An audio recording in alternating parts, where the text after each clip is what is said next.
பொதுவாக உடல் தானம் அப்படின்னு நம்ம பார்க்கும் பொழுது இறந்த உடலை பொறுத்தலும் இறக்காத உடல் இருக்கு இல்லையா, அந்த உடல் வந்து கம்மியான உறுப்புகளை மட்டுமே நம்மளால் டிரான்ஸ்ஃபர் பண்ண முடியும்.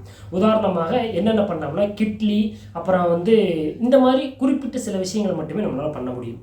ஆனால் இறந்த உடலில் இருந்து நம்மளால் எல்லா பொருட்களையுமே மேக்சிமம் எடுத்து யூஸ் பண்ணிக்கலாம். கண், அப்புறம் கிட்னி, ஹார்ட்டு, அப்புறம் அந்த இரத்த நாளங்கள், இந்த மாதிரி நிறைய விஷயங்களை எடுத்து நம்ம பயன்படுத்திக்கலாம். இப்போ நம்ம இந்தியாவை பொறுத்த வரைக்கும் 10 லட்சம் மக்கள் தொகைக்கு 63 பேர் கம்பல்சரியாக இந்த உடல் உறுப்பு தானம் பண்ணியே ஆகணும் அப்படிங்கிற ஒரு அறிக்கையை வந்து நம்ம இந்தியாவினுடைய அந்த சுகாதாரத்துறை சம்பந்தப்பட்ட நிறுவனம் வந்து வெளியிட்டிருக்கிறாங்க. 2022 வெறும் 5000 அந்த அறுவை சிகிச்சைகள், மாற்று அறுவை சிகிச்சைகள் மட்டுமே நடந்திருக்கு. ஆனால் 2023 18,500க்கு மேலே வந்து இந்த மாற்று அறுவை சிகிச்சைகள் அப்படிங்கிறது வந்து நடந்திருக்கு.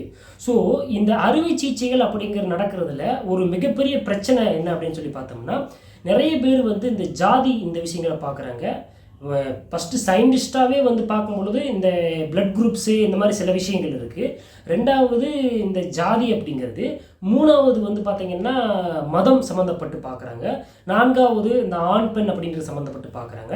ஸோ இந்த மாதிரி நிறைய விஷயங்கள் வந்து இந்த உடல் அந்த உறுப்புகள் மாற்று சிகிச்சை முறைக்கு வந்து சிறிய பிரச்சனைகளாக தான் இருந்துட்டு வருது. இப்படி இந்த உடல் உறுப்புகள் மாற்று அறுவை சிகிச்சையில் தெலுங்கானா மாநிலம் தான் முதல் இடத்துல இருக்கு. தமிழ்நாடும் கர்நாடகாவும் 2வது இடத்துல இருக்கிறாங்க. ஸோ இந்த உடல் உறுப்புகள் மாற்று அறுவை சிகிச்சை அப்படிங்கிறது ஒரு நல்ல வரம்.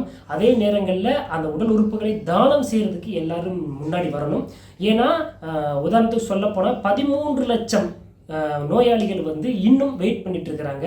எதுக்காக வேண்டி? இந்த உடல் உறுப்புகள் அப்படிங்கிறது கிடைக்கல அப்படிங்கிறதுக்காக வேண்டி. ஸோ உடல் உறுப்பு தானம் செய்கிறது இன்னொரு உயிரை காப்பதற்கு ஒரு சமமான ஒன்று. ஸோ உடல் உறுப்பை தானம் செய்யுங்கள்.